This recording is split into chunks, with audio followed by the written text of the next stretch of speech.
¿Sabías que hubo un momento en la historia en el que el arte, la ciencia y el pensamiento florecieron como nunca antes? Ese momento fue el Renacimiento, un periodo que cambió la forma en que el ser humano veía el mundo y a sí mismo. Surgido entre los siglos XIV y XVI, el Renacimiento marcó el paso de la Edad Media a la Edad Moderna. Fue una época de descubrimientos, avances científicos, exploraciones y, sobre todo, de un profundo amor por el conocimiento. Europa, especialmente Italia, comenzó a mirar hacia el pasado glorioso de Grecia y Roma. Se revaloraron las artes, la filosofía, la arquitectura y la educación, pero con una nueva mirada. Ya no se pensaba en Dios, sino también en el ser humano. El hombre pasó a ser el centro del universo, libre, pensante y creativo. La imprenta, los viajes de exploración y la caída de Constantinopla trajeron consigo un sinfín de nuevas ideas. Los reinos se fortalecieron, surgió una burguesía poderosa y se multiplicaron las universidades. En este contexto, la literatura renace también. Aparece el humanismo, una corriente que apuesta por el estudio del ser humano y su potencial. Los autores empiezan a escribir en lengua vernácula, expresan emociones, reflexionan sobre la vida, el amor, la naturaleza y le dan voz al individuo. Así, en medio de una Europa que se transforma, surge una literatura nueva, rica en forma y fondo, que no solo se entretiene, sino que también invita a pensar y a sentir. ¿Y tú, quieres conocer a los grandes escritores del Renacimiento y cómo reflejaron en sus obras este nuevo mundo? Bien, acompáñanos. Características del Renacimiento. Número 1. Humanismo, valoración del hombre en sí mismo. Durante el Renacimiento surge el humanismo, una corriente que pone al ser humano como centro del universo. Se valora su capacidad de razonar, aprender y crear. Ya no todo gira en torno a Dios, como en la Edad Media, sino al hombre y su dignidad. Punto 2. Rebeldía espiritual, culto a la naturaleza. En el Renacimiento la espiritualidad ya no se enfocaba solo en lo divino o en el cielo, sino también en la naturaleza. Se empieza a ver la belleza natural como una forma de conectar con lo espiritual, como una creación armoniosa que inspira paz y reflexión. Punto 3. Respeto al entorno y a las reglas clásicas. Los autores del Renacimiento admiraban la cultura grecolatina. Por eso siguen las reglas clásicas de armonía, proporción y equilibrio, tanto en la literatura como en el arte. Buscan belleza y perfección, siguiendo los modelos antiguos. Punto 3. Lenguas romances pasan a categoría literaria. Durante el Renacimiento las lenguas romances como el español, italiano, francés y portugués comienzan a ser reconocidas como lenguas literarias, es decir, se usan para escribir obras importantes. Antes, la literatura se escribía principalmente en latín, pero los autores del Renacimiento empiezan a escribir en sus lenguas maternas, lo que da lugar a una nueva literatura más accesible y cercana a la gente. Temáticas abordadas.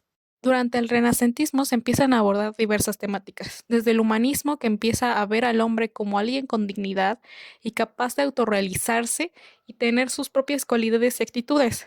Se comienza a tener diferentes tipos de roles en un héroe y se crea el rol de la heroína. A su vez, también se aborda la naturaleza, que es un concepto de perpetuidad y algo que se ve como ideal y perfecto. Crea este anhelo por recuperar la pureza original. Otra temática es el amor, que se comienza a ver como algo natural, se deja la idea del amor cortés y se empieza a ver como algo para el disfrute y el placer, pero aún así se mantiene la idea de Platón de que el amor es bello y ayuda a perfeccionar el espíritu. Se defiende el amor como fugaz y terrenal, además que también se expresa su lado oscuro y doloroso.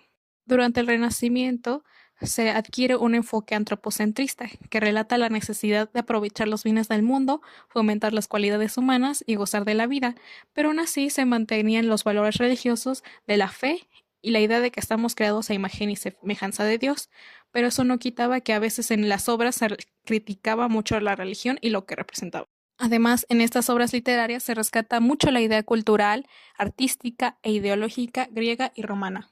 Italia, específicamente en ciudades como Florencia, Venecia y Roma, durante el siglo XIV. Estas ciudades eran muy ricas, tenían mucha actividad comercial y contacto con otras culturas, lo que facilitó el florecimiento del arte, la ciencia y la literatura. Desde Italia, el Renacimiento se extendió al resto de Europa.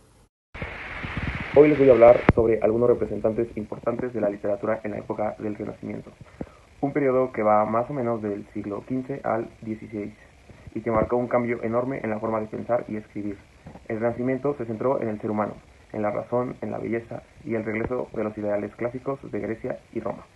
Empezando por Italia, encontramos a autores como Torquato Tasso, que escribió Jerusalén liberada, una obra épica que mezcla la religión con la guerra, idealizando las cruzadas.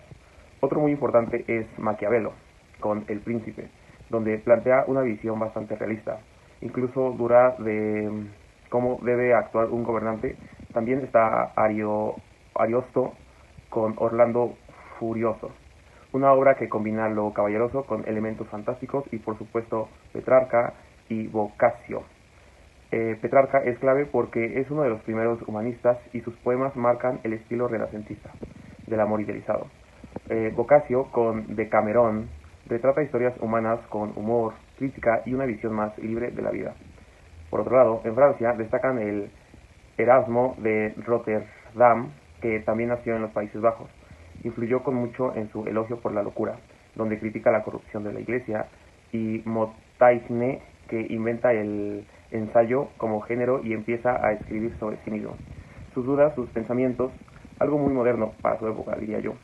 En España tenemos a Garcilaso de la Vega, que introduce la métrica italiana y habla mucho del amor, la naturaleza, el equilibrio, muy renacentista todo, y también a Fernando Rojas, autor de La Celestina, una obra que ya empieza a mostrar una visión más crítica y realista del amor y la sociedad.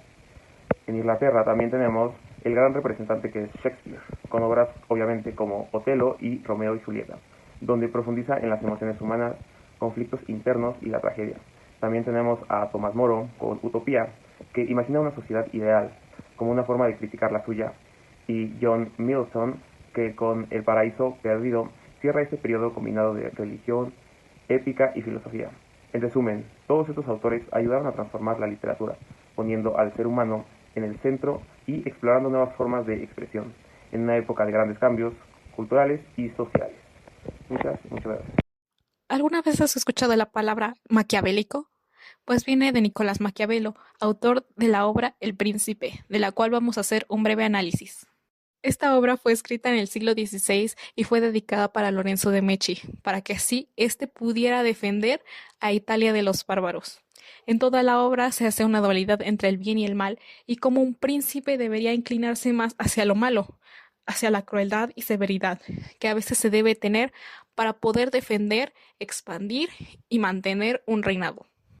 En este fragmento, Maquiavelo ya empieza a abordar lo que debe ser un príncipe, y se ve el humanismo aquí, la dualidad entre el bien y el mal, y cómo a veces el mal puede llevar a un ser humano a realizar ciertos actos atroces o se consideran atroces, pero lo pueden ayudar a crecer políticamente y en forma de poder.